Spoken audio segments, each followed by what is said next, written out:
Cet épisode a été créé à partir de l'anglais en utilisant l'intelligence artificielle. À venir dans cet épisode de Follow Him. Mon président de mission était présent à cette réunion et il nous a rapporté ce qui s'était passé.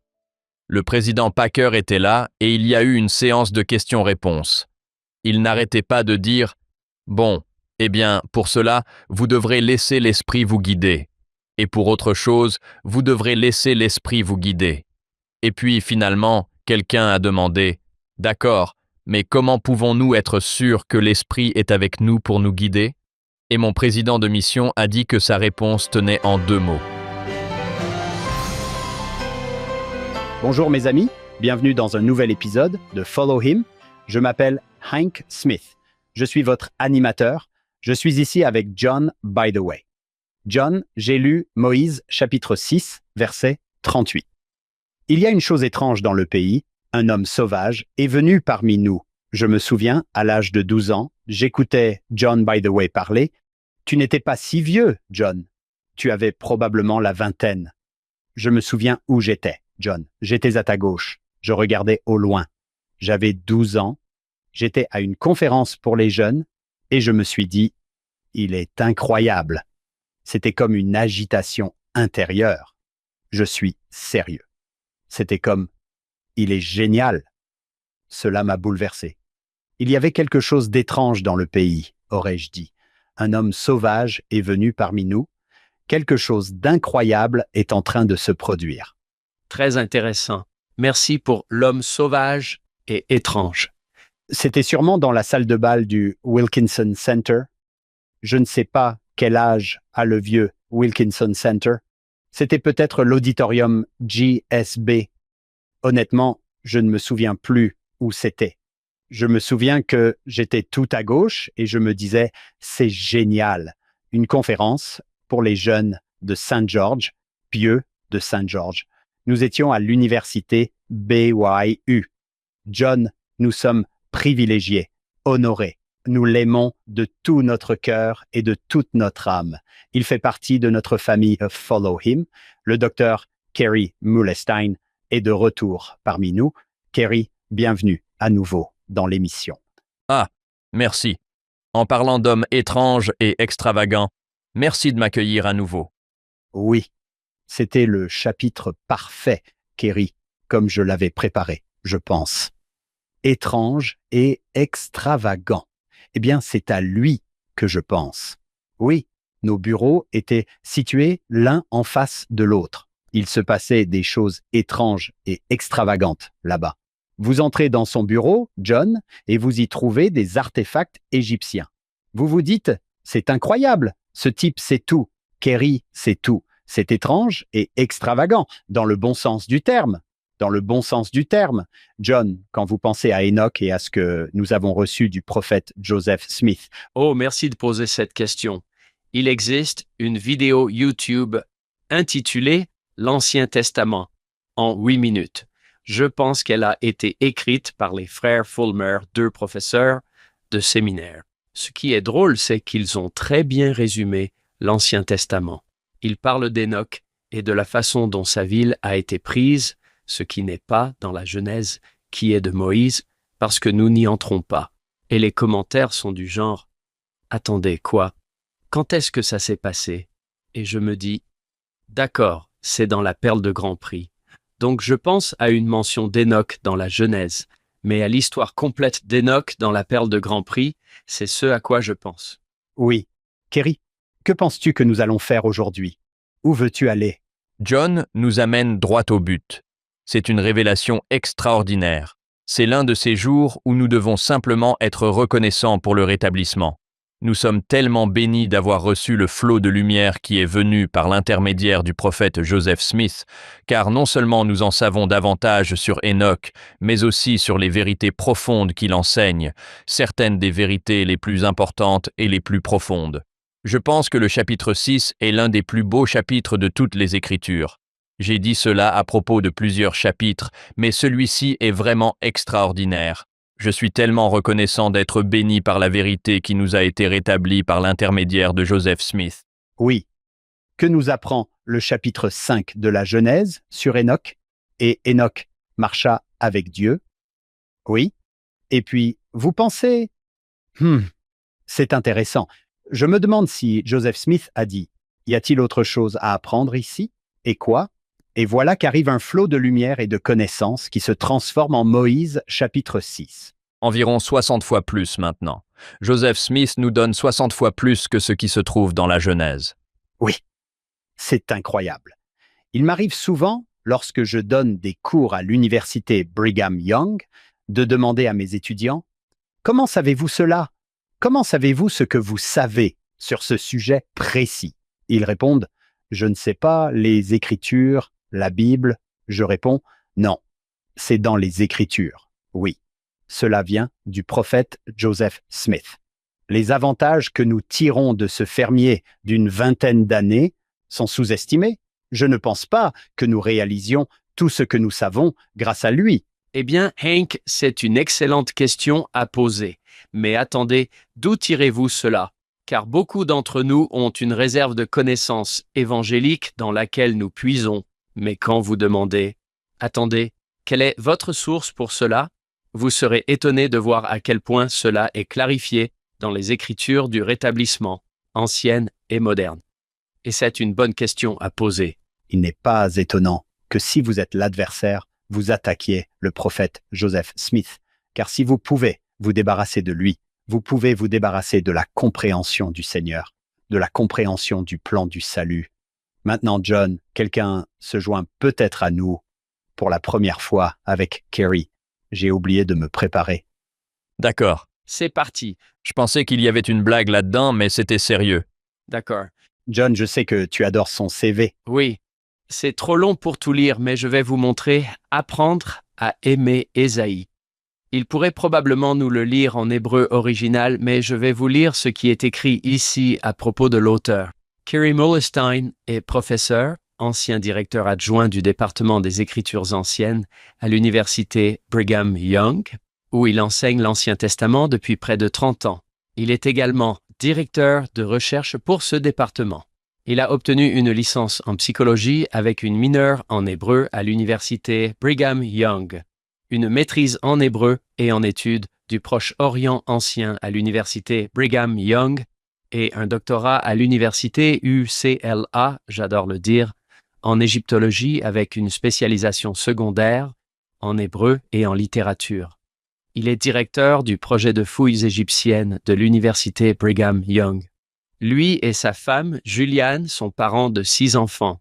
Ils ont vécu à Jérusalem à plusieurs reprises, pendant que Kerry y enseignait. Avant de commencer l'enregistrement, je discutais avec Kerry de ma fascination pour le roi Toutankhamon lorsque j'étais au lycée, et nous avons parlé du roi Toutankhamon. Maintenant que vous m'avez parlé de son bureau, Hank, je dois absolument aller voir l'Égypte. Et si je ne peux pas me rendre au Caire, je dois simplement aller dans votre bureau pour voir les objets égyptiens qui s'y trouvent, car je trouve cet art magnifique, fascinant, intéressant et tout simplement génial. Je crois qu'il a les tablettes originales de Moïse là-bas. Oui, mais je ne suis pas censé en parler. Oui, Sous verre. Oui, oui, oui. oui, on pourrait le penser. Il les sort simplement et les tient. Passons au manuel. Viens et suis-moi, car je veux entendre tout ce que Kerry a à nous enseigner aujourd'hui. Le titre de notre leçon de cette semaine est « Enseignez ces choses librement à vos enfants ». Genèse 5 et Moïse 6. Avant d'enregistrer, Kerry a dit « Eh bien, il suffit de lire Moïse 6 pour comprendre tout le chapitre 5 de la Genèse. Donc je suppose que c'est là que nous passerons le plus clair de notre temps. » Voici l'introduction. La majeure partie de Genèse 5 est une liste des générations entre Adam et Ève et Noé. Nous lisons beaucoup de noms, nous n'apprenons pas grand-chose à leur sujet, puis nous lisons cette phrase intrigante et inexpliquée « Enoch marcha avec Dieu et il ne fut plus, car Dieu le prit ». Il y a sûrement une histoire derrière ce verset. Sans autre explication, la liste des générations reprend. Heureusement, le chapitre 6 de Moïse révèle les détails de l'histoire d'Enoch.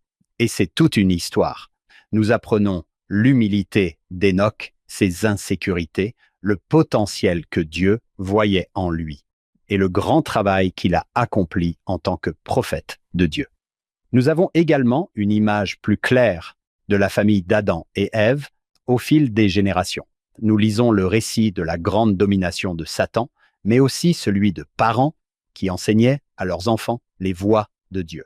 Ce que nous apprenons sur la doctrine enseignée par ces parents est particulièrement précieux. La foi en Jésus-Christ, le repentir, le baptême et la réception du Saint-Esprit. Cette doctrine, tout comme la prêtrise qui l'accompagne, était présente au commencement et sera également présente à la fin du monde. C'est une belle façon de commencer. Kerry, cela fait quelques mois que nous discutons. Avant de nous plonger dans ces chapitres, pourriez-vous nous donner quelques conseils sur la manière dont vous abordez l'Ancien Testament? Avec grand plaisir. C'est un sujet sur lequel nous pourrions passer des heures. J'ai beaucoup de choses à dire à ce sujet. Je vais simplement vous donner quelques petits conseils que vous pourrez approfondir ou compléter en consultant différentes ressources. L'un d'entre eux serait de se rappeler que nous lisons un livre, qu'il s'agisse du livre de Moïse ou, lorsque nous abordons Moïse et la Bible, de l'Ancien Testament qui est principalement axé sur le personnage principal, Jéhovah. Même si, en tant que membre de l'Église de Jésus-Christ des Saints des derniers jours, nous savons que Jéhovah est Jésus-Christ, nous l'oublions parfois lorsque nous lisons la Bible.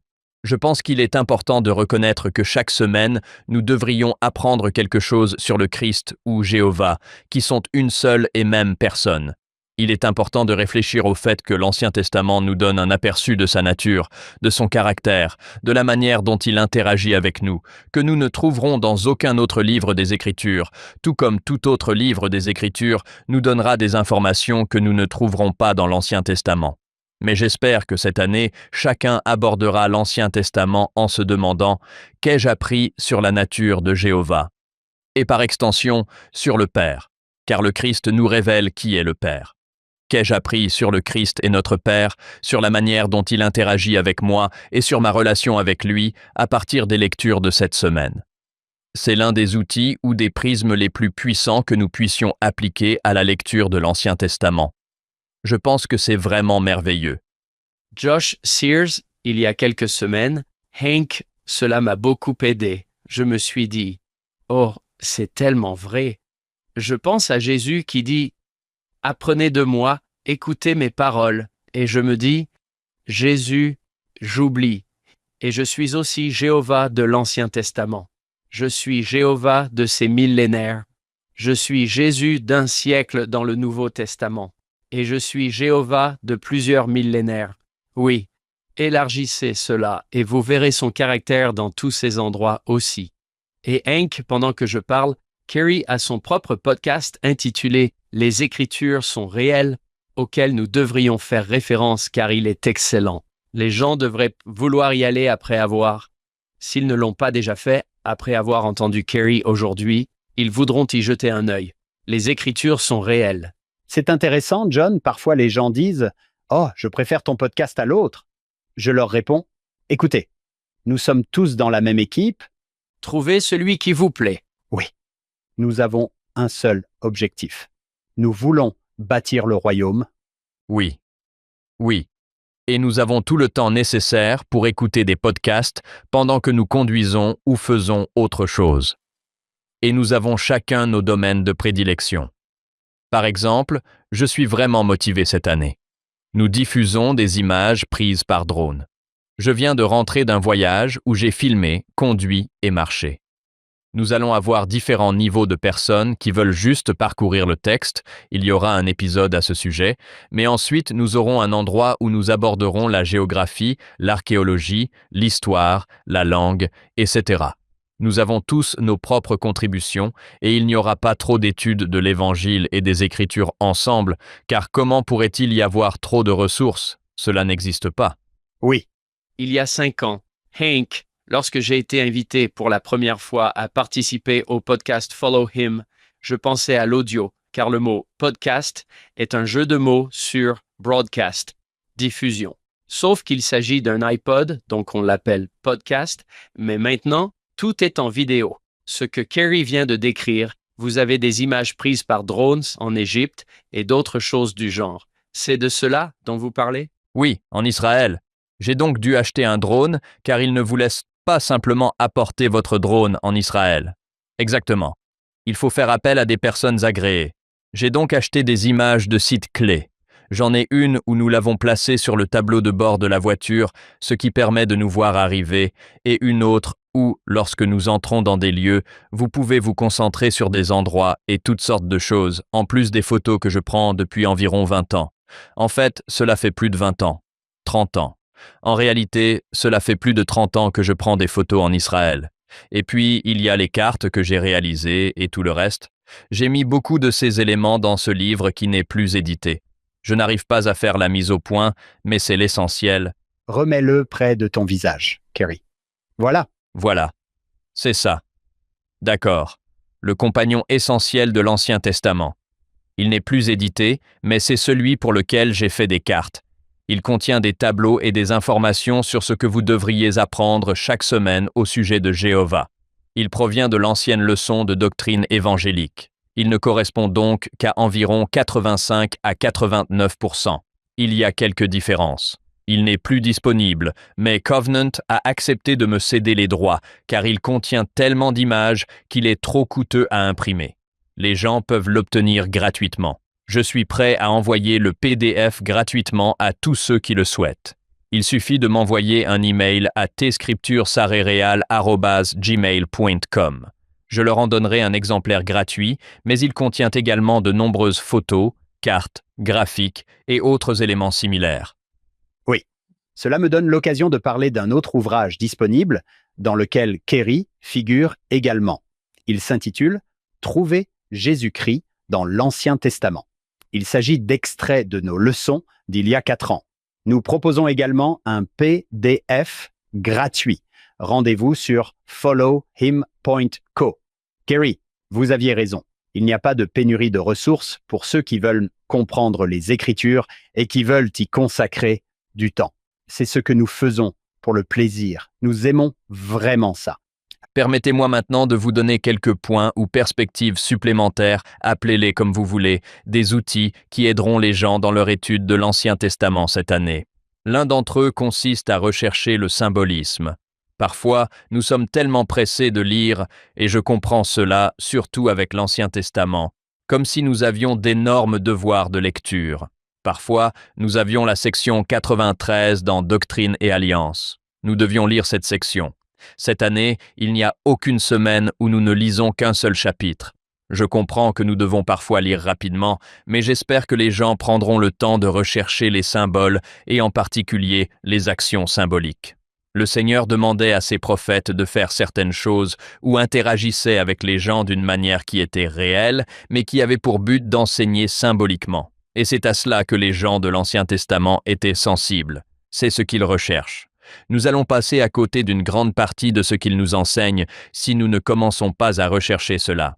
Par exemple, l'Exode a vraiment eu lieu, mais il s'est déroulé d'une manière où les symboles abondent. Et si nous prenons le temps de nous arrêter et d'apprendre de ces symboles, de presque toutes les histoires ou enseignements de l'Ancien Testament, je pense qu'il n'y aura pas une semaine où nous ne trouverons pas de nombreux symboles dont nous pouvons tirer des leçons. Je suggère également d'utiliser le prisme de l'Alliance en cherchant ce qu'il nous enseigne à propos de l'Alliance. Vous constaterez chaque semaine qu'il y a des choses que l'Alliance nouvelle et éternelle ou l'Alliance abrahamique, si nous les regardons à travers ce prisme, nous permettront de voir, d'apprendre et de comprendre les choses différemment. Je peux peut-être aborder un autre point qui nous mènera à notre point d'arrivée ou de départ et à ce dont nous parlons aujourd'hui. Si vous allez à Genèse 5, vous verrez que pratiquement tout le chapitre est une liste généalogique, et beaucoup de gens la sautent. Ou bien vous prenez les premières chroniques, et la première chose, les premières chroniques, toutes ces listes généalogiques, etc. En fait, l'un de mes conseillers à l'UCLA a rédigé sa thèse sur les chroniques, et il m'a dit que son père avait essayé de la lire, mais qu'il s'était exclamé « Quoi ? Tu parles de généalogie. En quoi cela m'intéresse-t-il » Mais il y a en fait une leçon puissante derrière tout cela. L'Ancien Testament est l'histoire de famille. C'est pourquoi ces choses y sont consignées. C'est l'histoire d'une famille. C'est l'histoire de Dieu et de sa famille, puis nous arrivons à Abraham et sa famille, ou Israël, etc. C'est l'histoire d'une famille et de l'intégration de tous les membres de la famille de Dieu dans la famille de l'Alliance, afin que nous puissions tous retourner auprès de Dieu. Mais il s'agit de la famille du début à la fin. Et la beauté de l'Ancien Testament réside dans le fait que nous n'avons pas une version édulcorée de la famille. Toutes les familles que nous rencontrons sont chaotiques. Oui, Tout comme toutes les familles sur Terre, nous pouvons en tirer des enseignements très importants. C'est une chose merveilleuse. Donc, si nous cherchons à voir ce que l'Ancien Testament nous enseigne sur les familles, je pense que ce sera un excellent outil pour étudier cette année. Excellent. Eh bien, sur ce, nous pouvons commencer, n'est-ce pas? Oui, parce que c'est là que tout commence. Je peux peut-être faire autre chose. Donnons quelques informations générales sur ce que nous examinons dans le livre de Moïse. Vous en avez probablement déjà parlé un peu auparavant. Non, ne craignons pas la répétition ici, Kerry. Je pense qu'il est très judicieux de se demander « Attendez, Genèse 5 et Moïse 6 sont identiques, pourquoi en avons-nous deux ?» Il y a certains éléments particuliers que nous devons comprendre pour saisir ce que nous lisons aujourd'hui. Le livre de Moïse est la traduction par Joseph Smith de la première partie de la Genèse. C'est tout. Il y avait tellement de nouveaux contenus que nous ne pouvions pas le mettre en note de bas de page. Il a été imprimé dans un livre à part parce qu'il y avait beaucoup trop de contenu. Il a été imprimé avant que nous ne fassions des notes de bas de page. Quoi qu'il en soit, c'est ce que c'est, et nous devons simplement nous en souvenir. Il s'agit de la traduction de Joseph Smith de la première partie de la Genèse. Joseph l'a reçu par morceaux. Par exemple, le chapitre 1 de Moïse est quelque chose qu'il a reçu en juin 1830. La partie que nous lisons actuellement a en fait été reçue assez rapidement. Je pense que c'est probablement la période la plus rapide et la plus dense de la traduction de Joseph Smith, toute période et époque confondues. Assurons-nous de bien comprendre ceci. Le 30 novembre 1830, l'Église était organisée depuis un peu plus de 6 mois, à peine plus de 6 mois. Et le 30 novembre, Joseph reçoit une révélation qui ne comportait pas encore de versets à l'époque, mais qui, maintenant que nous l'avons divisée en versets, est connue sous le nom de Moïse 5:52 à 6:18. Nous allons commencer par le chapitre 6, verset 1. Mais nous allons d'abord lire quelques versets précédents, car ils sont pertinents pour comprendre l'histoire. Nous avons ajouté cette division de chapitres plus tard.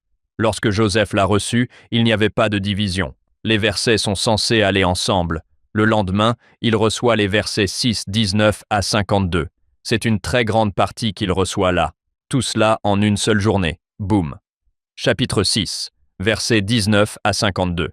Puis, au cours des jours suivants, nous ne savons pas exactement quand, mais peut-être le lendemain, ou peut-être 2 ou 3 jours plus tard, il reçoit le chapitre 6, versets 52 à 7, verset 1. En gros, en l'espace de 3 jours, Joseph reçoit ces parties de la Révélation, tout le chapitre 6 avec les versets qui le précèdent et le suivent et qui en font partie intégrante. J'espère que cela nous aide à comprendre le contexte de ce que nous avons ici, mais je tiens particulièrement à m'y attarder, car nous avons tendance à oublier que les versets qui précèdent font partie de l'histoire. Et cela sera important lorsque nous arriverons à la fin du chapitre 6 pour essayer de donner un sens à certaines choses. Si vous le permettez, j'aimerais juste donner un aperçu du chapitre 5, car il prépare le chapitre 6. Je sais que vous avez déjà abordé ce sujet dans un épisode précédent, mais au début du chapitre 5, Adam et Ève apprennent ce qu'est le sacrifice et ils font des sacrifices. Puis vous avez cette interpolation. Ils apprennent donc ce que sont les sacrifices. Ensuite, Ève et Adam commencent à louer le Seigneur, ils font des prophéties et ils sont reconnaissants pour la chute. Puis le récit commence à parler de la façon dont ils ont enseigné ces choses à leurs enfants. Et nous avons toute cette longue histoire où ils enseignent à leurs enfants et leurs enfants suivent Satan et s'entretuent, et toutes sortes de choses que nous aurions préféré ne pas voir se produire. Puis, à la fin du chapitre 5, on revient en quelque sorte au début, quand, du moins d'après ma lecture, ce n'est pas tout à fait clair, mais d'après ma lecture, on revient au moment où ils ont appris le sacrifice. Au verset 58, et ainsi l'évangile commença à être prêché dès le commencement. Donc, là où nous commençons cette interpolation qui ajoute toutes ces autres choses, il est dit qu'Adam et Ève commencent à enseigner leurs enfants. Maintenant, nous revenons en arrière. Ainsi, l'Évangile commença à être prêché dès le commencement, proclamé par les saints anges. C'est l'ange qui enseigne à Adam et Ève le sacrifice, et comment il est la similitude du Fils unique. Par des saints anges envoyés de la présence de Dieu, par sa propre voix et par le don du Saint-Esprit. Ainsi, toutes les choses furent confirmées à Adam par une sainte ordonnance. L'Évangile fut prêché, et un décret fut promulgué, stipulant qu'il devait être dans le monde jusqu'à la fin, et ainsi il en fut. Amen. Nous devons nous demander de quelle ordonnance sacrée il s'agit. Je pense qu'il y a deux possibilités, et que cela peut faire référence aux deux. Premièrement, cela pourrait faire référence au sacrifice qu'ils viennent d'offrir, mais ils l'offrent depuis un certain temps déjà. C'est peut-être confirmé, mais seulement en quelque sorte. Nous verrons à la fin du chapitre 6, lorsque Enoch raconte l'histoire d'Adam, le baptême d'Adam, et je suppose qu'Ève est également baptisée, que cela semble être également ce dont il est question, ou peut-être seulement cela, mais que cela est confirmé pour Adam lorsqu'il conclut une alliance avec Dieu par le baptême. Il est important de reconnaître, alors que nous entrons dans le chapitre 6, que cela a vraiment commencé. Que ce soit ce dont il est question ou non, nous savons qu'Adam est baptisé. Cela commence par Adam concluant une alliance avec Dieu. Lorsque nous lisons Évangile avec un « E » majuscule, nous pensons à l'Évangile de Jésus-Christ, ou en d'autres termes, à la bonne nouvelle de Jésus-Christ. Cela nous enseigne plus clairement sur Jésus-Christ que ce que nous avons dans la Genèse. Le livre de Moïse le fait. Quelle bénédiction de savoir que le Christ était connu et enseigné depuis le début. C'est exactement ce qu'Adam enseigne à ses enfants, et nous le verrons au cours de ce chapitre, mais c'est exactement ce qu'il enseigne à ses enfants au sujet du Christ. J'ai eu une fois une discussion avec un pasteur assez populaire ici dans l'Utah qui m'a dit que cela semblait anachronique si c'était censé être des éléments de l'Ancien Testament qu'ils en savaient autant sur le Christ. Je lui ai répondu en substance que si vous ne croyez pas que Joseph Smith était inspiré, alors c'est anachronique. Mais si vous y croyez, alors pour moi, c'est une évidence. Bien sûr, Dieu veut que ses enfants connaissent le Christ dès le début. Je préfère penser à un Dieu qui a enseigné le Christ à ses enfants dès le début plutôt que de dire « je vais garder le Christ caché pendant les 3/4 de l'histoire, puis peut-être que nous commencerons à enseigner le Christ aux gens ». Cela n'a aucun sens pour moi. Bien sûr qu'il veut enseigner le Christ dès le début. Kerry, j'aime beaucoup ce que vous avez dit sur le fait que les familles sont compliquées. Les situations dont nous avons parlé jusqu'à présent sont compliquées et l'Évangile a été prêché, ce qui est, vous le savez, synonyme de bonne nouvelle. Mais je vois les complications. Il y a cependant une bonne nouvelle. Il y a de l'espoir, il y a la guérison. Tout cela est possible grâce au Christ. L'Évangile est donc prêché pour qu'il soit présent jusqu'à la fin du monde. Je veux dire, c'est une bonne nouvelle. Je suis d'accord. Et maintenant que nous commençons, j'aimerais lire chaque verset de ce chapitre, mais c'est un chapitre si long et si beau que nous ne pourrons pas le faire. Donc, si nous sautons quelque chose dont vous voulez parler, n'hésitez pas à intervenir. Mais je pense que vous avez raison. La bonne nouvelle concerne le Christ. Mais il y a une autre forme de bonne nouvelle pour Adam et Ève ici, car si nous nous souvenons du chapitre 5, ils ont commencé à enseigner à leurs enfants qui était le Christ, puis Satan est venu et leur a dit de ne pas y croire, et leurs enfants ont décidé de suivre Satan. Ils étaient dévastés. Puis ils ont eu Caïn. Nous savons seulement grâce à cette version restaurée que Caïn n'est pas leur premier enfant. Ils ont eu Caïn et ils se sont dit « Très bien, nous avons un enfant qui suivra Dieu ». Caïn conclut une alliance avec Satan et devient en quelque sorte son apôtre en chef. Il tue son frère. C'est un déchirement pour eux. Nous allons enfin avoir un enfant qui suivra Dieu. Tous les enfants d'Adam et Ève ont décidé de ne pas suivre Dieu, et c'est ici, au début du chapitre 6, que nous avons un enfant qui suivra Dieu. N'oublions pas le verset 1. Adam a écouté la voix de Dieu et a appelé son peuple à se repentir. On lui avait dit qu'il devait le faire. Et il les appelle effectivement à se repentir. Nous ne devons pas passer cela sous silence, mais nous reviendrons plus tard dans le chapitre sur ce que signifie se repentir, si cela vous convient.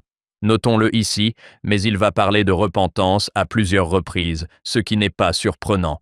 Puis nous voyons Adam connaître sa femme. Elle a un fils et l'appelle Seth. Adam glorifia le nom de Dieu car il dit « Dieu m'a donné un autre fils à la place d'Abel, que Caïn a tué. » Car après Caïn, Ils ont eu Abel et ils pensaient qu'ils suivaient Dieu, mais il a été tué. Dieu s'est révélé à Seth et celui-ci ne s'est pas rebellé, mais a offert un sacrifice acceptable comme son frère Abel. Et lui aussi a eu un fils qu'il a appelé Énos. Nous avons donc maintenant cette lignée de personnes qui suivent Dieu. En réalité, seule une famille et ses descendants suivent Dieu, tandis que le reste du monde suit Satan. C'est l'histoire de l'Évangile et du monde. Dieu œuvre à travers les familles. Le principal moyen de transport à travers le plan du salut est la famille. Dieu agit à travers la famille en tant que véhicule. Certaines familles choisissent de ne pas suivre Dieu. Et nous avons généralement une famille qui le fait. Et nous essayons alors d'amener tout le monde à faire partie de cette famille. Pendant que nous faisons cela, regardons le verset 4 et commençons par ces hommes. Jusqu'à présent, nous avons Adam, Abel et Énos. Je suis sûr qu'ils ont d'autres enfants, mais ce sont ceux dont nous avons entendu parler. Ces hommes invoquent le nom du Seigneur, et le Seigneur les bénit. Et un livre de souvenirs était tenu dans lequel était consigné dans la langue d'Adam, car il était donné à tous ceux qui invoquaient Dieu d'écrire par l'esprit d'inspiration. Eh bien, lisons un autre verset. Et par eux, leurs enfants apprirent à lire et à écrire, ayant une langue pure et sans tache. Il y a tellement de choses fantastiques à découvrir ici. Ils invoquent Dieu, et cela fait en quelque sorte partie d'un livre de souvenirs. Je lisais justement aujourd'hui, je voulais trouver une citation que nous allons lire dans un instant, de Joseph Smith, et elle se trouvait dans une lettre adressée à W. Phelps en 1832. Dans cette lettre, Joseph dit que nous devons noter les noms des personnes qui font ces choses, car c'est ainsi que leur nom est inscrit dans le livre de vie de l'agneau, n'est-ce pas? Cette idée de se souvenir et de noter les bonnes choses, notre relation officielle avec Dieu, notre bonne relation avec Dieu, ce qui se passe, cela devient vraiment important. Et d'une certaine manière, ce langage qui n'est pas corrompu inspire Joseph. Il voudra revenir sans cesse au langage adamique pur tout au long de sa vie. Lui et W. Phelps s'amusent avec cela de temps en temps. Et voici la citation que je cherchais, car elle est de Joseph. Dans cette lettre, il dit « Ô Seigneur Dieu, délivre-nous en temps voulu de cette petite prison étroite, presque comme si elle était plongée dans l'obscurité totale, faite de papier, de stylos et d'encre, et d'un langage tordu, brisé, dispersé et imparfait. Ils ne peuvent pas transmettre la pureté et la vérité de l'Évangile tels qu'ils les ressentent et les comprennent. Mais il existe un langage qui le peut. Et un jour, je suppose que nous communiquerons tous par télépathie ou quelque chose comme ça. Je ne sais pas exactement comment cela fonctionnera, mais à un moment donné, nous serons capables de communiquer les vérités de l'Évangile comme elles méritent de l'être, plutôt que dans notre langage tordu, brisé, dispersé, qui est une prison. C'est génial, Kerry. Je ne suis pas Joseph Smith, mais je constate la même chose dans ma vie lorsque je veux exprimer mes sentiments. C'est juste que c'est difficile. Je me surprends presque à vouloir utiliser davantage de symboles comme les anciens écrivains juifs pour exprimer mes sentiments plutôt que des mots descriptifs. Cela ne semble tout simplement pas convenir. Vous savez, quand vous dites que l'évangile est génial, eh bien, ce film était génial et ce n'est pas la même chose. C'est vrai. Je suis d'accord avec vous. C'est l'une des raisons pour lesquelles les symboles sont si puissants et si beaux. Mais je vais vous dire, j'essaie d'être un très bon chroniqueur. Parfois je suis meilleur que d'autres, mais j'essaie d'être un très bon chroniqueur. Mais je trouve souvent que c'est un exercice frustrant, parce que lorsque j'écris sur les expériences ou les sentiments que j'ai et qui sont de nature spirituelle, je n'arrête pas d'utiliser le même mot. Génial. C'était génial. C'était merveilleux. Rien ne peut décrire ce que je ressens quand je vis cette expérience ou quand j'essaie de l'écrire. Je ressens au moins une partie de cela à nouveau, et je n'arrive tout simplement pas à le décrire. J'ai donc l'impression que c'est un peu stupide, que c'est un journal idiot. Qu'est-ce que je vais en faire? Parce que je n'arrive pas à le décrire. Oui. John, avez-vous quelque chose à ajouter? Je venais juste de le souligner quand tu as commencé à en parler. On apprenait aux enfants à lire et à écrire. Je me souviens qu'en cours d'anglais, mes professeurs étaient fascinés par l'idée même du langage, par le fait qu'il pouvait être transcrit, que de petits symboles pouvaient nous parler et communiquer avec nous, que cela entrait par une oreille et sortait par l'autre, et que cela prenait de la vitesse au fil du temps. Moi, il m'a fallu des années pour vraiment comprendre à quel point c'était incroyable de pouvoir enregistrer des choses et qu'il leur apprenait à lire et à écrire si tôt. C'est énorme. Nous considérons parfois l'alphabétisation comme acquise, mais le fait que cela soit mentionné si tôt est assez impressionnant. Il y a une puissance dans l'étude des Écritures et des choses de l'Évangile qui crée l'alphabétisation. Et ensuite, l'alphabétisation nous permet de tirer davantage profit de notre étude des Écritures et de l'Évangile. Et il y a là une merveilleuse spirale ascendante dont je pense que nous sous-estimons parfois la puissance lorsque nous réunissons nos familles pour étudier la parole ensemble. C'est une chose plus importante que nous ne le pensons. Oui. Je suppose que nous avons tous reçu hier un email qui nous encourageait, dans les podcasts et autres, à signaler qu'il existe d'autres traductions. Il n'y a pas d'autres traductions du livre de Moïse. En anglais, il existe d'autres traductions qui parfois, j'adore la version King James. Je pense qu'il y a un pouvoir dans le fait d'enseigner à mes enfants à lire la version King James, car cela leur permet de mieux maîtriser la langue, etc. Mais il existe d'autres versions de la Bible qui aident à transmettre des choses différentes. Tout cela est lié à l'idée du pouvoir du langage, mais aussi au fait d'être prisonnier d'un langage brisé, déformé, dispersé, imparfait. Parfois, nous consultons ces autres traductions et cela peut nous aider. Vous pouvez consulter des outils tels que netbible.org ou Blue Bible. Il existe toutes sortes de ressources en ligne qui peuvent vous aider à trouver différentes traductions de la Bible et à rechercher ce que disait l'hébreu ou, lorsque nous arrivons au Nouveau Testament, le grec, etc. Nous vivons à une époque où les ressources abondent, ce qui est fantastique. Espérons que cela puisse nous aider à surmonter cette prison brisée qu'est le langage. Mais la véritable clé pour surmonter la prison de l'anglais, de l'espagnol, du portugais, quelle que soit la langue que vous parlez, c'est l'esprit. C'est ce qui permet de surmonter le langage brisé et déformé. Et je pense que nous l'avons appris dans la section 50 en particulier, mais cette idée, peu importe à quel point elle est bien exprimée, n'est pas assez bien exprimée pour transmettre la vérité de l'Évangile. La personne qui la prononce doit avoir l'esprit avec elle, et ensuite, lorsque vous l'entendez ou la lisez ou quoi que ce soit d'autre, vous devez avoir cela. Et c'est ainsi que vous surmontez et comprenez la vérité malgré la nature imparfaite de notre processus de communication. Je me demande parfois si, lorsque les prophètes ont eu des visions qui ne peuvent être écrites, ce n'est pas parce que c'est un secret et qu'il ne faut le dire à personne. C'est parce qu'il n'y a pas de langage pour décrire ce que je viens de voir. C'est peut-être aussi une partie de la raison. Je pense que oui.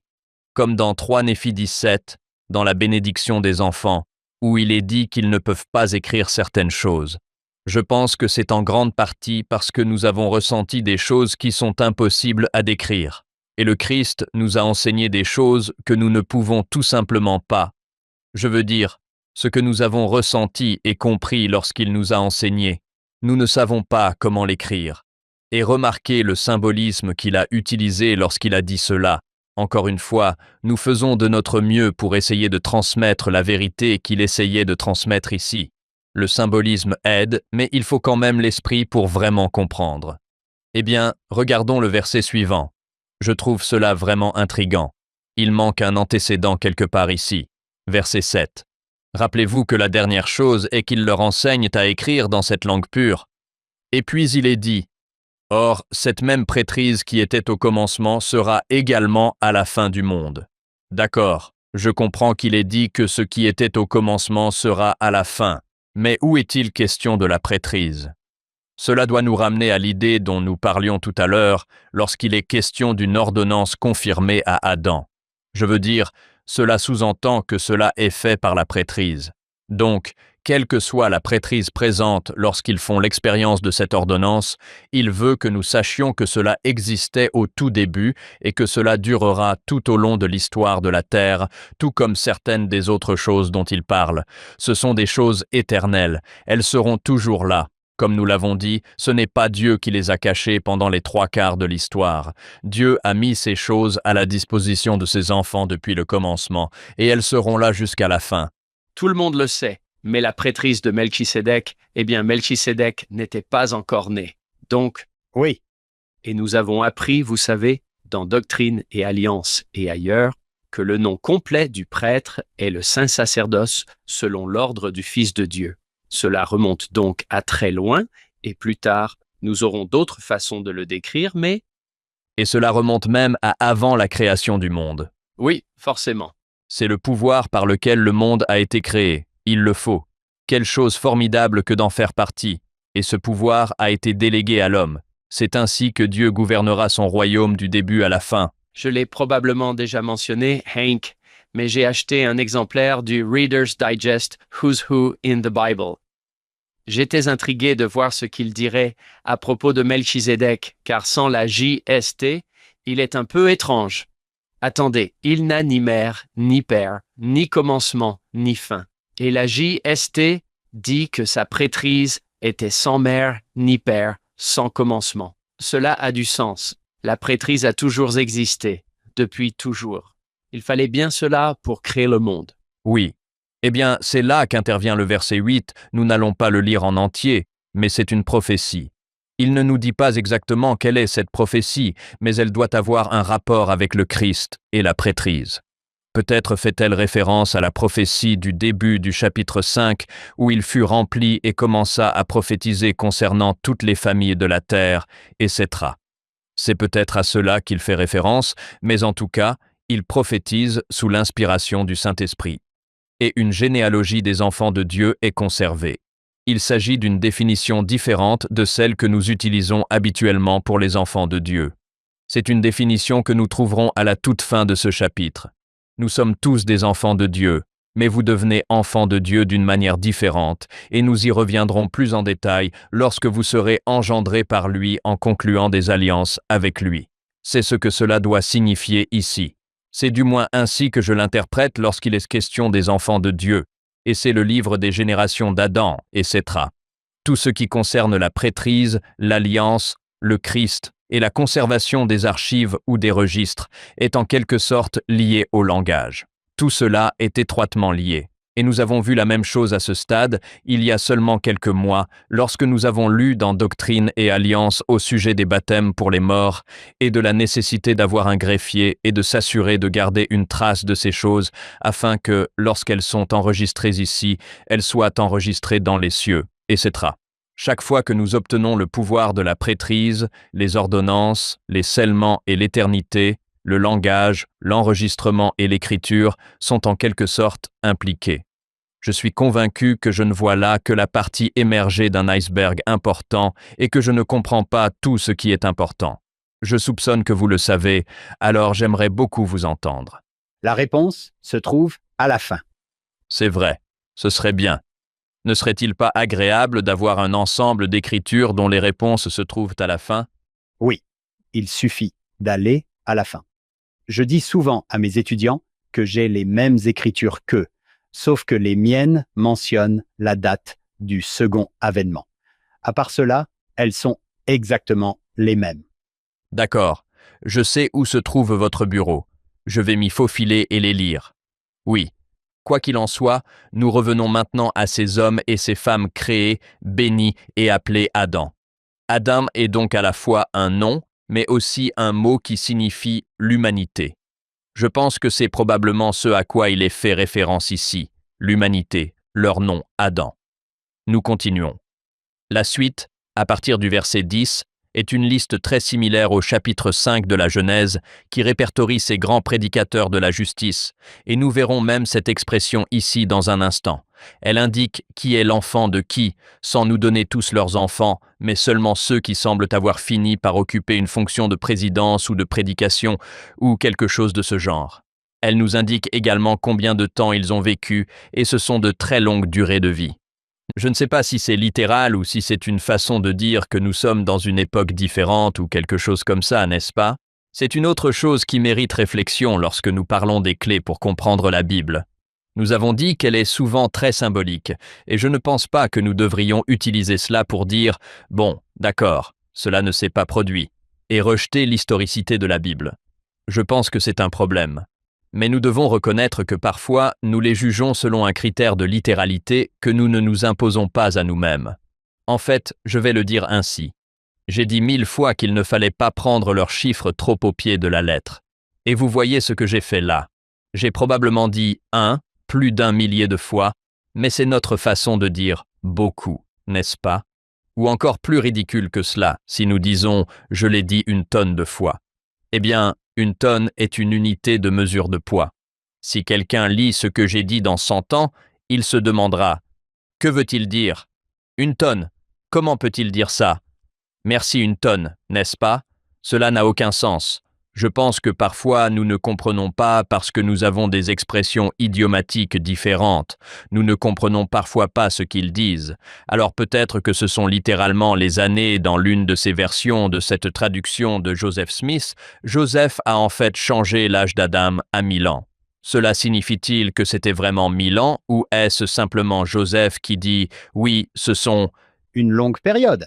Et il se peut que lorsque celui qui rédige ce texte l'écrit, il ne sache pas exactement combien de temps cela a pris, alors il se contente de donner des chiffres qui signifient que cela a pris énormément de temps, n'est-ce pas? Beaucoup de temps.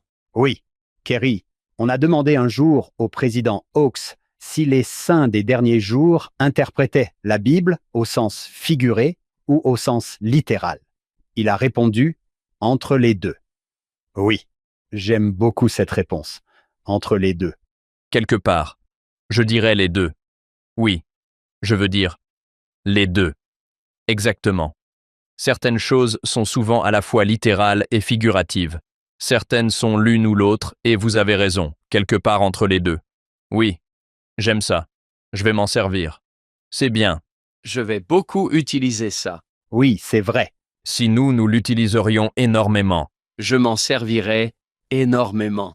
Au fil du temps, nous obtenons ces listes de grands prédicateurs dont nous savons très peu de choses pour la plupart. D'une certaine manière, cela souligne l'importance de conserver des archives et une famille, mais nous avons cette période que nous appelons l'ordre patriarcal. Et si cela vous convient, j'aimerais en parler un peu, car je pense que ce titre et cette expression posent un petit problème. Ils sont utilisés parce que c'était une expression qui était utilisée il y a longtemps, quand cela posait moins de problèmes, mais cela vient en réalité d'une sorte de société romaine et d'une société occidentale s'inspirant de la société romaine, où le père, c'est ce que signifie patrie. Elle vient de patre. Le père, il s'agit des pères et des fils. Mais je vais vous dire ceci, c'est un exercice que je fais dans mes cours et je trouve intéressant de voir qu'il a un peu évolué ces dernières années d'une manière que je considère positive, car j'ai commencé, c'était en fait en 1995, la première fois que j'ai enseigné à BWU un cours sur la perle de Grand Prix et j'ai commencé à faire cela à ce moment-là. Je demandais « Qu'est-ce que l'ordre patriarcal ?» La réponse la plus courante que j'obtenais était « Eh bien, c'est la gouvernance de père en fils. » J'essayais de corriger gentiment les choses et je disais « D'accord, j'aime bien ça, mais peut-être pouvons-nous élargir un peu la définition? C'est du moins mon point de vue. Voici ma définition. C'est la gouvernance du royaume de Dieu à travers la famille.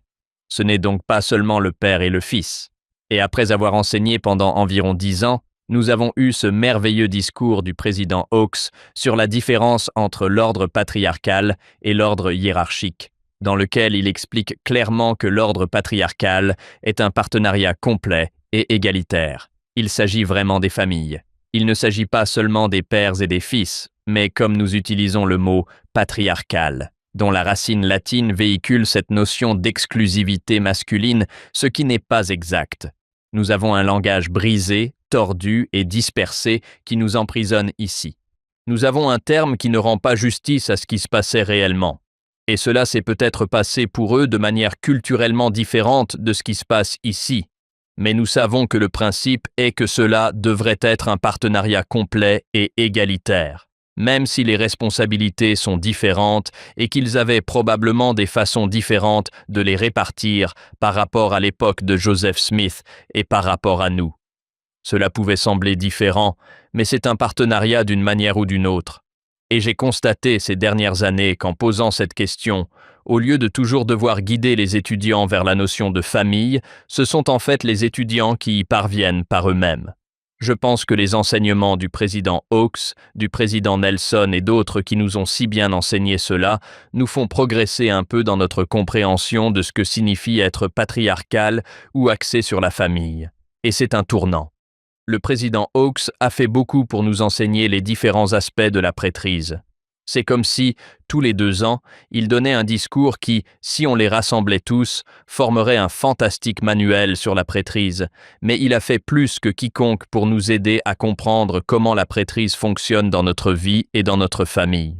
Depuis qu'il a donné ce discours, je ne peux plus enseigner la Genèse ou le livre de Moïse sans y faire référence. Il a si bien expliqué cet ordre et cette époque que nous appelons l'ère patriarcale, et c'est merveilleux. Parfois, j'aimerais voir davantage de partenariats entre mari et femme décrits dans les Écritures. Peut-être que cela n'y figure pas. Voici ce que je sais.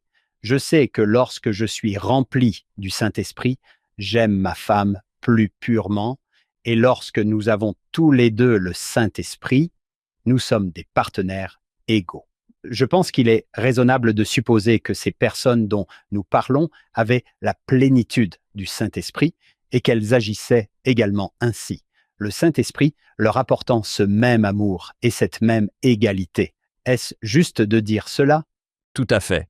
Je ne peux pas vous citer ces mots exacts, mais je me souviens que le président Hinckley en a parlé un peu dans son interview dans 60 minutes, lorsqu'on lui a posé des questions à ce sujet, et il a simplement répondu « Cela signifie-t-il que le mari est le chef ?»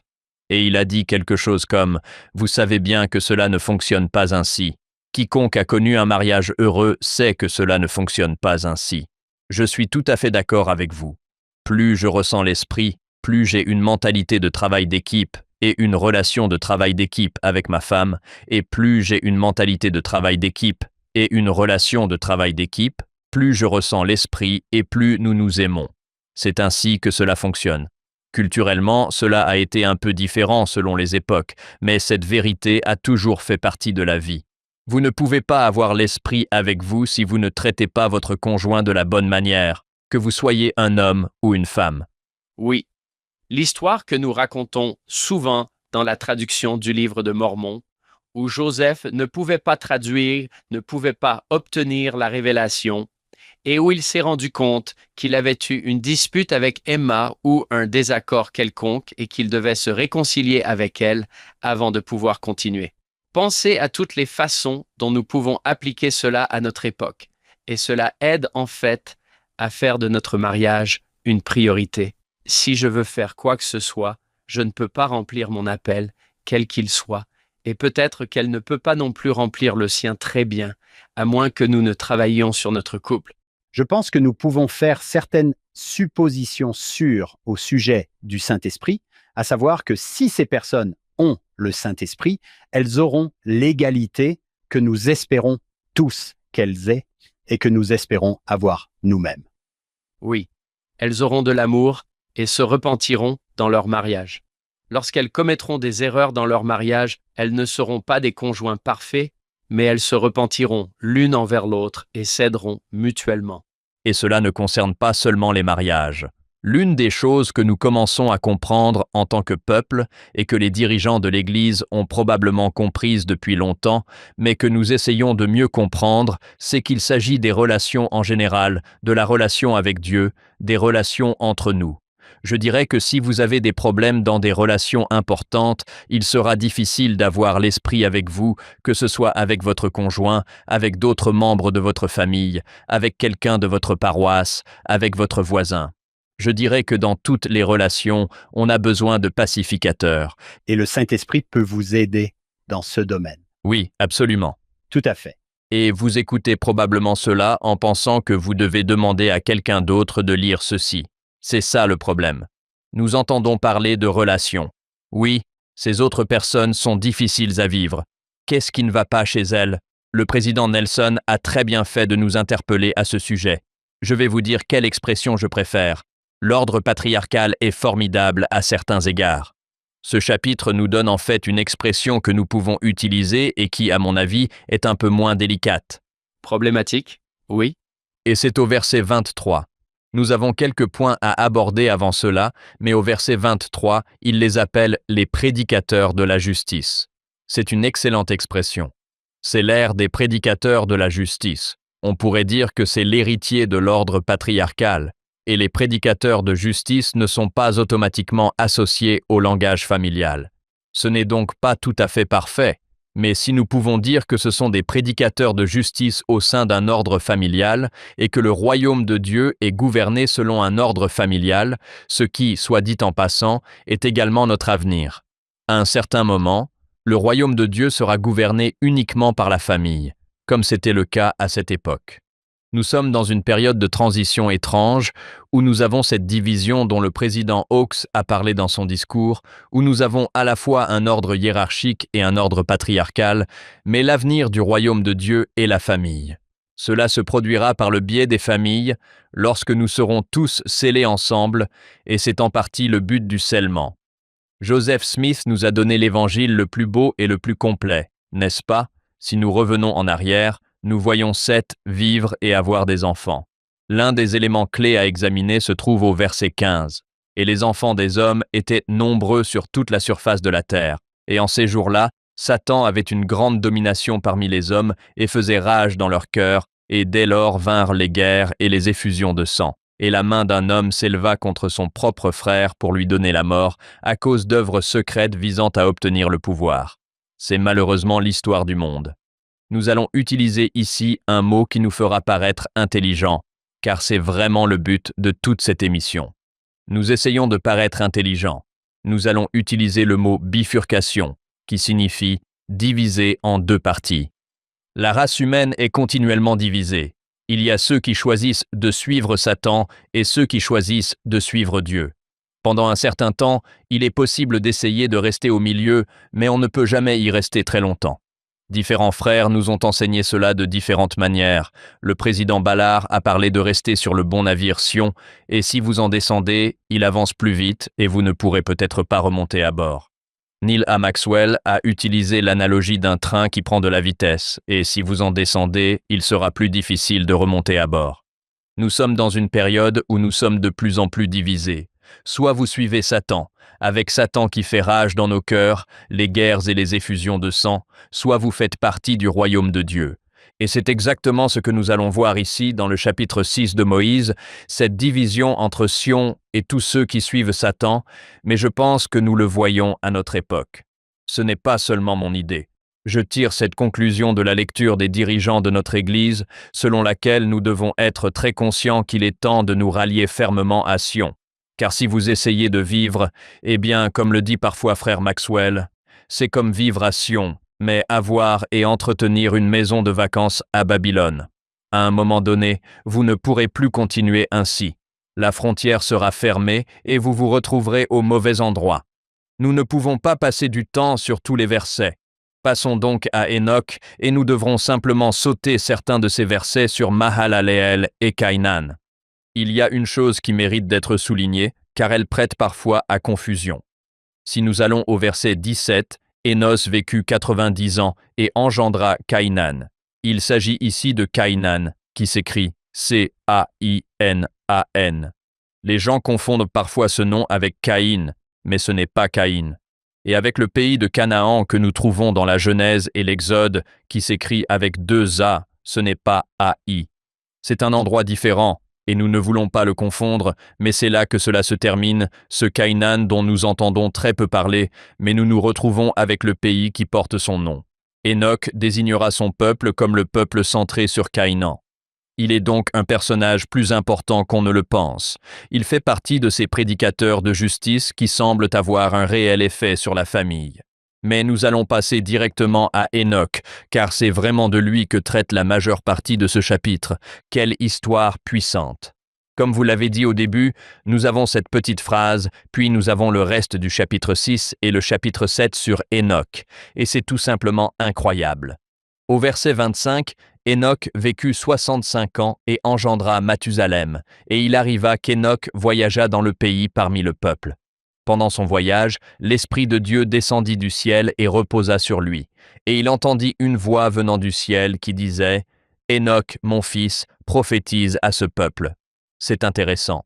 Il ne lui dit pas seulement quoi prophétiser, mais il est agréable qu'il lui dise de prophétiser. Nous pensons que prophétiser signifie dire aux gens ce qui va se passer dans le futur. Souvent, ce n'est pas le cas. Et ici, ce n'est pas ce qu'il lui dit. Voici ce qu'il lui dit. Prophétise à ce peuple et dis-lui, Repentez-vous, car ainsi parle le Seigneur. Je suis en colère contre ce peuple, et ma colère ardente s'est enflammée contre lui. C'est donc quelque chose qui leur arrive à ce moment précis. Et cette idée de repentance, c'est ce qu'Adam a été chargé de dire aux gens, puis on lui a demandé de le répéter, et c'est ce qu'Enoch a été chargé de dire aux gens. On nous a dit de ne prêcher que la repentance, nous devons donc nous assurer de bien comprendre cela. Mais pour l'instant, j'aimerais me concentrer sur cette idée que Dieu est en colère contre ce peuple et qu'il nous explique pourquoi. C'est un autre outil pour étudier les Écritures. Recherchez les mots causaux. Tous les mots qui vous indiquent qu'il y a un lien entre deux choses. Donc, c'est à cause de, ainsi, par conséquent, pour ce genre de mots. Et nous en avons un ici. Dieu est en colère contre ce peuple, et ma colère ardente s'est enflammée contre eux, car leur cœur s'est endurci, leurs oreilles sont sourdes, et leurs yeux ne voient pas au loin. Je dois vous avouer que la dernière ligne me semble un peu confuse. Je comprends pourquoi Dieu serait en colère parce que nos cœurs se sont endurcis. Cela implique que nous ne voulons tout simplement pas laisser la parole de Dieu entrer dans nos cœurs, et nos oreilles sont sourdes. Cela signifie que nous pourrions entendre, mais que nous choisissons de ne pas entendre. Je suis assis ici avec des lunettes à verre épais. Ma vue n'est pas très bonne, et il est contrarié que les gens ne puissent pas voir de loin. J'ai tendance à dire « Eh bien, ce n'est pas dans la nature humaine de voir de loin. Ce n'est tout simplement pas dans nos capacités. » Si cela vous convient, passons à un autre verset que j'ai trouvé dans le livre, qui est étonnamment similaire à celui-ci. Passons donc au livre de Jarom. Nous allons aller au premier chapitre, si cela vous convient, du livre de Jarom, puisqu'il s'agit du seul chapitre. Puisque c'est le seul, oui. Regardons le livre de Jarom. Nous allons commencer au verset 3. Vous vous souvenez donc de cette triade. Leur cœur était dur, leurs oreilles étaient sourdes, et ils ne pouvaient pas voir de loin. Verset 3. Voici, il est opportun que beaucoup soit fait parmi ce peuple à cause de la dureté de son cœur et de la surdité de ses oreilles. Maintenant, il va en ajouter une autre ici, mais la suivante est l'aveuglement de leur esprit. Cela ressemble beaucoup au fait de ne pas voir au loin. Et puis, il dit, et la raideur de leur cou. Il en ajoute donc une autre. Et il dit, Dieu est extrêmement miséricordieux envers eux et ne les a pas encore balayés de la surface de la terre. Nous retrouvons donc cette colère. Lisons le verset 4. Je trouve cela très intéressant. Il y en a beaucoup parmi nous qui ont de nombreuses révélations, car ils ne sont pas tous à la nuque raide, autant que ceux qui ne sont pas à la nuque raide, et qui communient avec le Saint-Esprit, qui se manifeste aux enfants des hommes selon leur foi. Jarom vient de nous donner la clé pour ne pas être aveugle d'esprit, ou, en d'autres termes, pour voir au loin, et c'est la révélation. J'avais raison, je ne suis pas capable de voir au loin, ni physiquement, ni spirituellement, mais Dieu le peut. Donc, si je ne suis pas dur de cœur, si je ne suis pas obstiné, si je ne suis pas sourd, alors j'aurai l'esprit qui me permettra de voir au loin. Cela me rappelle le président Nelson qui nous dit qu'il vaut mieux avoir le Saint-Esprit avec nous. Si nous n'avons pas de révélation, nous ne survivrons pas spirituellement dans les derniers jours. Je pense que nous devons être capables de voir au loin. Je ne sais pas si vous avez des réflexions à ce sujet, et nous allons aborder toute cette question des voyants. C'est la préparation d'Enoch pour devenir voyant, n'est-ce pas? Mais je ne sais pas si vous avez des réflexions sur le fait que Dieu soit en colère contre les gens qui sont... Si nous continuons dans Jarom, vous lisez au verset 5 que ces gens respectaient très bien la loi de Moïse. Ils respectaient donc la loi de Moïse. Ils étaient très obéissants, mais Dieu était tout de même très en colère contre eux et envisageait de les chasser de la terre. Car malgré leur obéissance, ils avaient le cœur dur, l'ouïe sourde, l'esprit aveugle, où ils ne pouvaient pas voir au loin. Il me semble que Dieu tient beaucoup à ce que nous recevions régulièrement l'inspiration ou la révélation. Kerry, je suis assis juste en face d'un spécialiste d'Ésaïe et je me dis que ses cœurs, ses oreilles et ses yeux me rappellent l'appel d'Ésaïe. Endurcissez le cœur de ce peuple. Leurs oreilles sont sourdes, leur nez est bouché et leurs yeux sont fermés. J'ai été frappé par le fait que cet appel d'Ésaïe se répète dans tous les évangiles et dans le livre des Actes. Le voici à nouveau. Les cœurs, les oreilles et les yeux. Et c'est une si belle description de la réception de l'Évangile.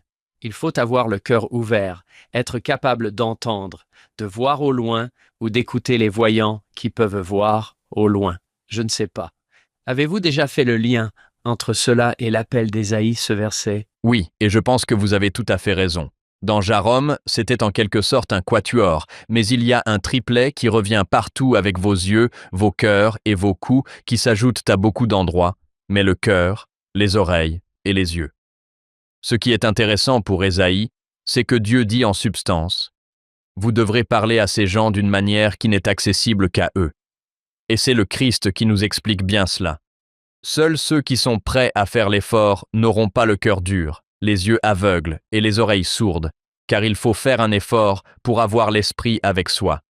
Je vais peut-être le formuler ainsi. Je sais qu'il y a eu une fois, c'était lors d'une réunion des présidents de Pieux et des présidents de mission, donc je ne peux pas le vérifier, il n'y a pas de note de bas de page, mais mon président de mission était à cette réunion et il est revenu et nous a rapporté cela. Le président Packer était présent et il y a eu une séance de questions-réponses. Il n'arrêtait pas de dire « Bon, eh bien, pour cela, vous devrez laisser l'esprit vous guider.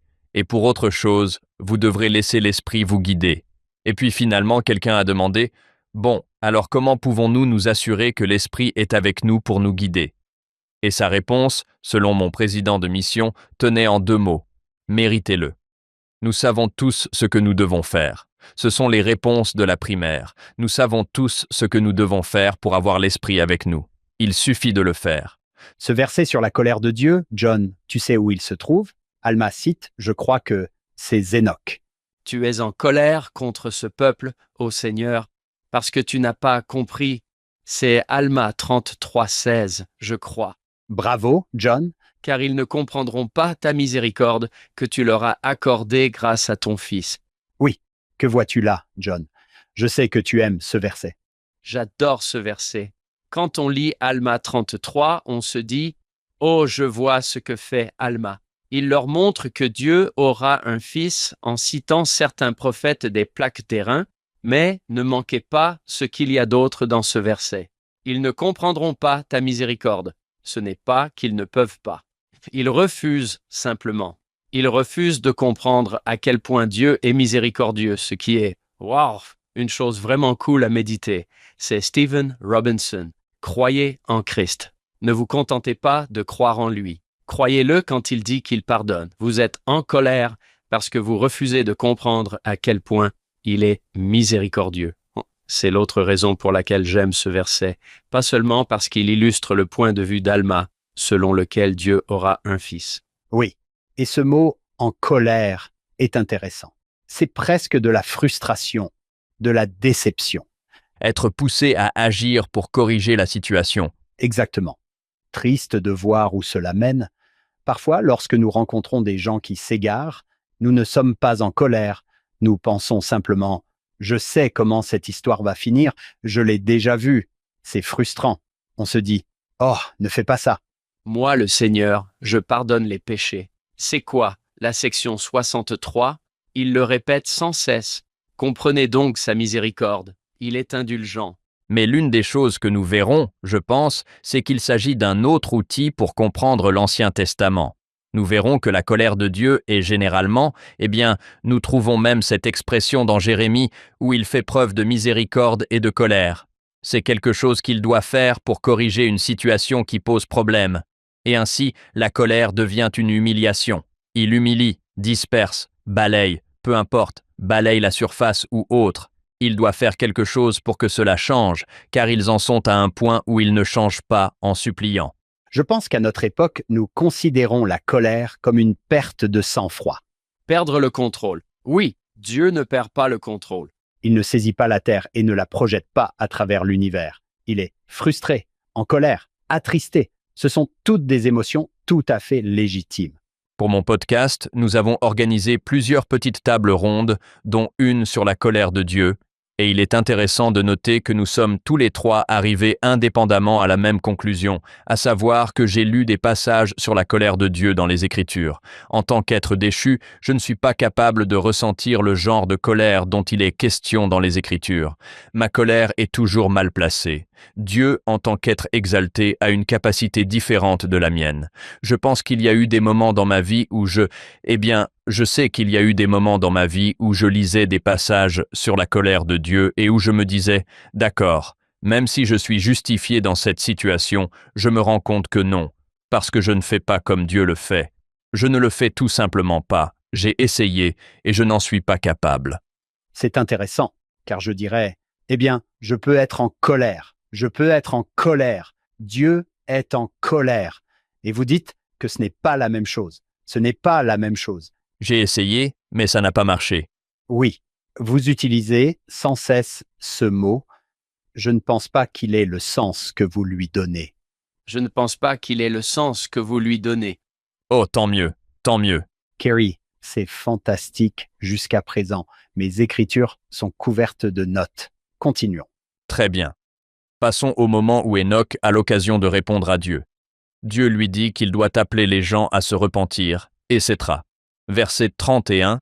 Quand Enoch eut entendu ces paroles, il se prosterna devant le Seigneur et dit « Pourquoi ai-je trouvé grâce à tes yeux, alors que je ne suis qu'un jeune homme et que tout le peuple me hait ?» Je pense qu'il devrait ajouter « Je vais aller manger des vers quelque part, car je suis lent à parler. Pourquoi suis-je ton serviteur ?» C'est Enoch qui se sent si indigne. Je ne sais pas si lent à parler signifie qu'il bégayait, comme certains l'ont dit. Cela signifie peut-être simplement qu'il a l'impression de ne pas pouvoir réfléchir rapidement ou autre chose. Mais je pense que c'est ce que nous ressentirions tous si Dieu nous appelait à aller dire au monde de se repentir. Il se sent vraiment inadéquat, complètement inadéquat, comme la plupart d'entre nous à un moment ou à un autre.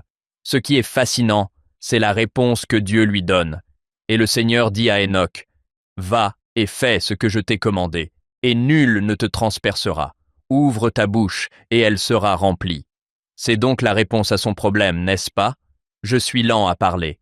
Commence simplement à parler. Je m'en occuperai, dit Dieu. Je te donnerai l'éloquence, car toute chair est entre mes mains, et je ferai ce qui me semble bon. C'est Dieu qui le rappelle à Enoch, et, par extension, à nous. Chaque fois que vous recevez un appel qui vous dépasse, le moindre d'entre eux sera comme l'appel d'être parent. Personne n'est prêt pour cela. Mais quelle que soit votre vocation, nous ne nous sentons pas à la hauteur, et Dieu dit que ce n'est pas la question. La question est, allez-vous y aller et le faire? Vous vous mettez en mouvement, vous ouvrez la bouche, vous commencez simplement à bouger vos pieds, et je m'en occuperai. Je crois avoir entendu cette phrase pour la première fois dans votre émission. Dieu ne peut pas diriger une voiture garée, n'est-ce pas? Vous devez simplement vous mettre en route, et je m'occupe du reste. C'est très effrayant, mais c'est exactement ce que Dieu nous demande. Oui, bougez-vous. J'adore quand Néphi reçoit l'ordre de construire le bateau. Il se dit, eh bien, je ne sais pas comment faire ça, mais je sais fabriquer des outils. Je vais commencer par ce que je sais faire. Oui, exactement. Cette idée d'ouvrir la bouche et elle sera remplie. Vous avez probablement tous déjà vécu cette expérience où quelqu'un vous pose une question et vous savez que c'est une question importante et vous savez que vous avez besoin de la réponse, mais vous ne savez pas quelle est la réponse. Alors vous priez dans votre cœur. Aide-moi, c'est tout ce que j'ai le temps de faire, j'ai besoin d'aide. Mais dès que vous commencez, quelque chose vous vient qui dépasse ce que vous pensiez ou compreniez. Cela vient, tout simplement. Dieu agit ainsi avec nous.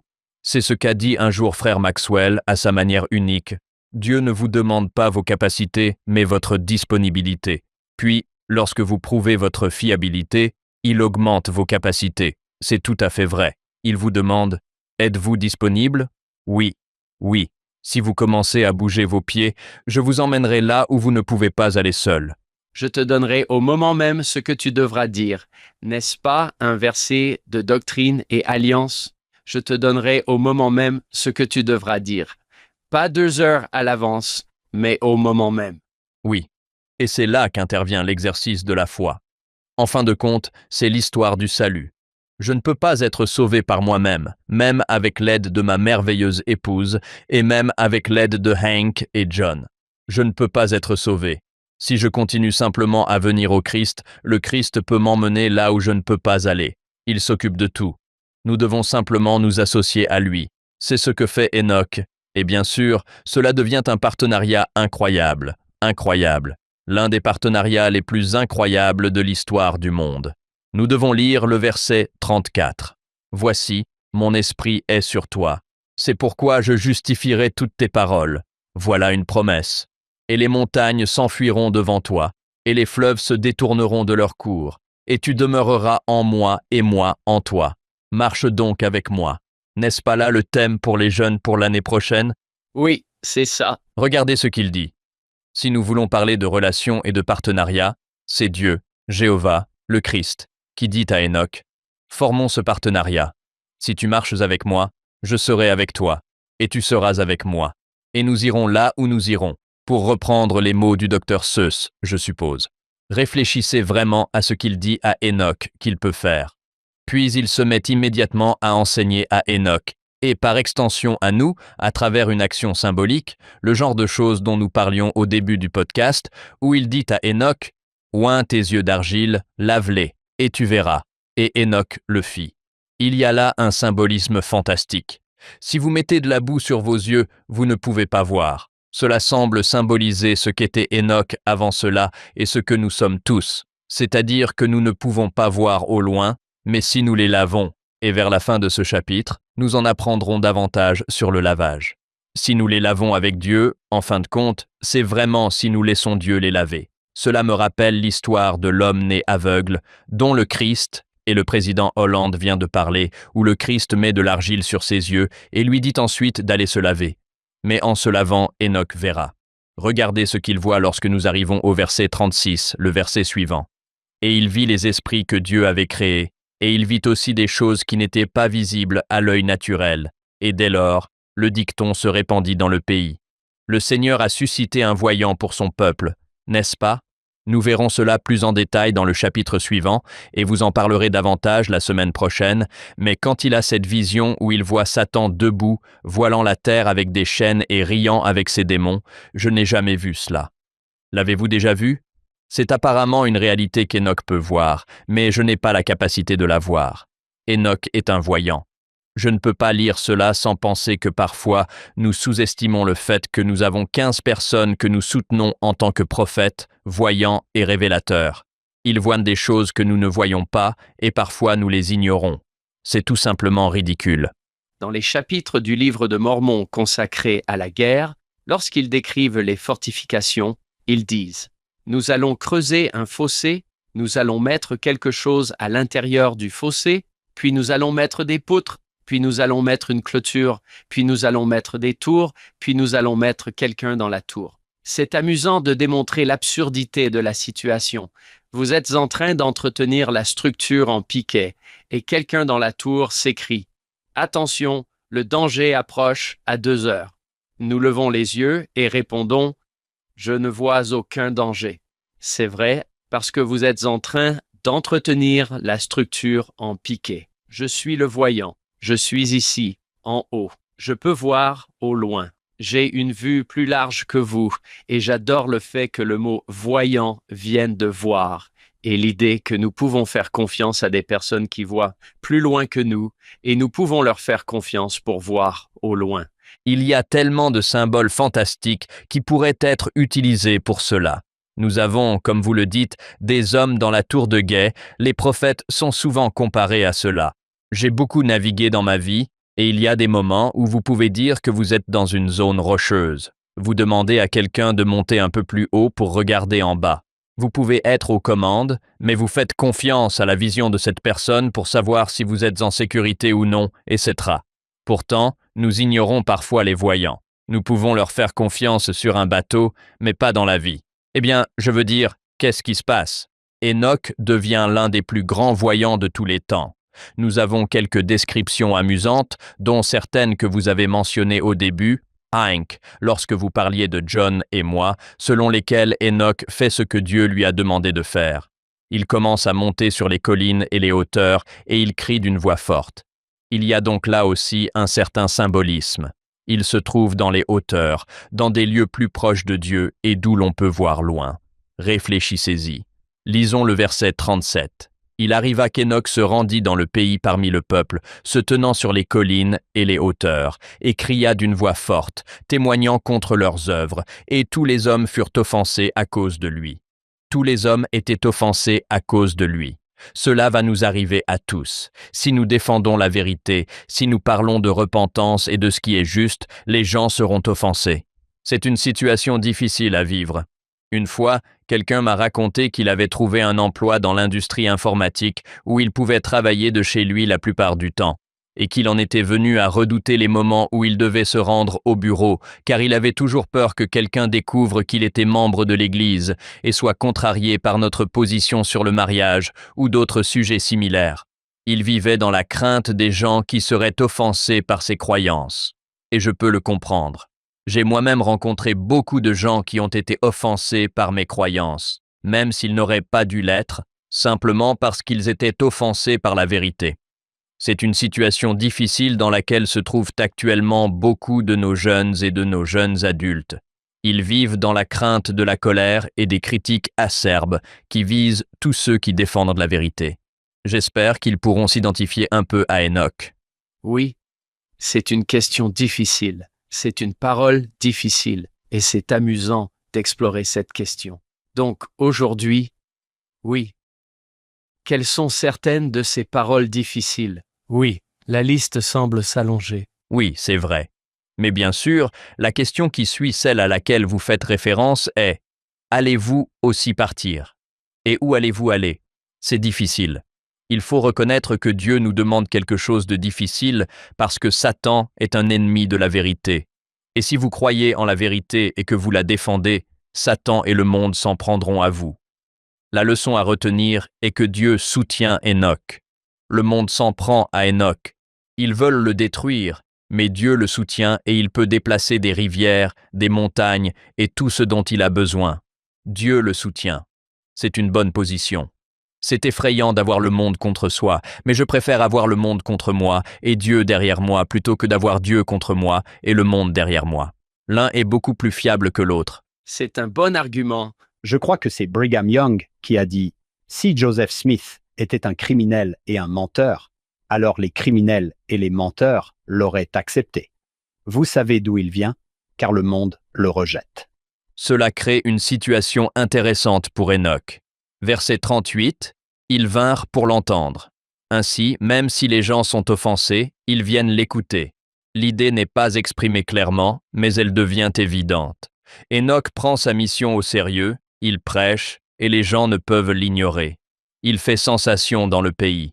Tout le monde sait qu'il se passe quelque chose. Des gens vont le voir dans les hauts lieux et demandent à d'autres de surveiller leur tente.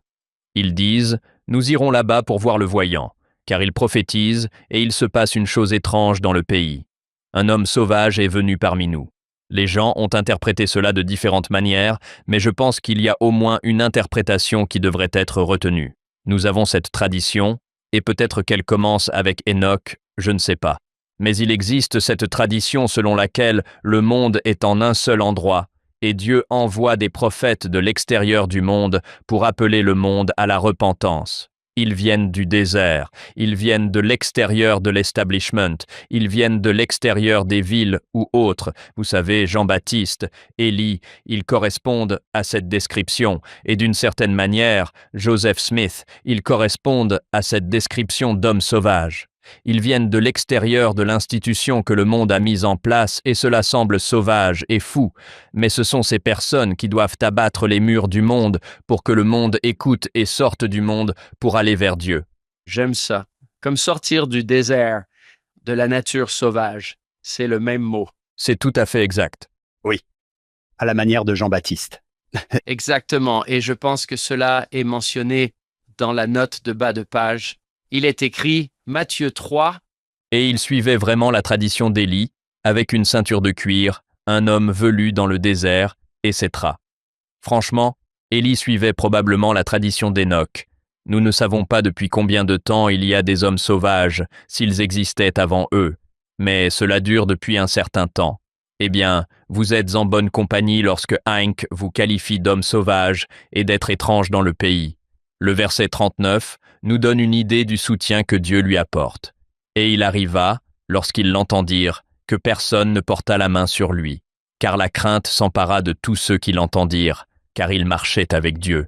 Remarquez comment Dieu vient de l'inviter à marcher avec lui.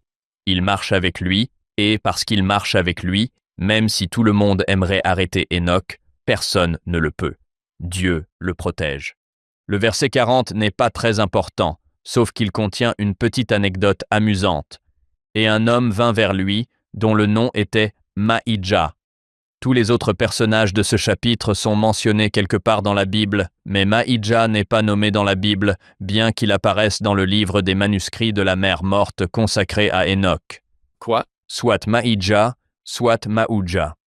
Joseph Smith est soit le devin le plus chanceux au monde, soit il est inspiré, mais il est en réalité beaucoup plus difficile de défendre la thèse du devin chanceux que celle de l'inspiration. Cela semble plus logique. Les gens lui posent des questions, ce qui nous mène à l'un des plus grands sermons des Écritures. À venir dans la deuxième partie. Les gens vont me détester et dire du mal de moi et de notre famille pour le reste de notre vie.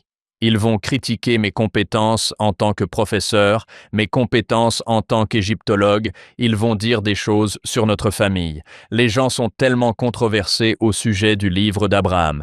Dès que nous aurons appuyé sur « Envoyer », je serai attaqué sur tous les aspects imaginables de notre vie. Est-ce que nous voulons toujours le faire ?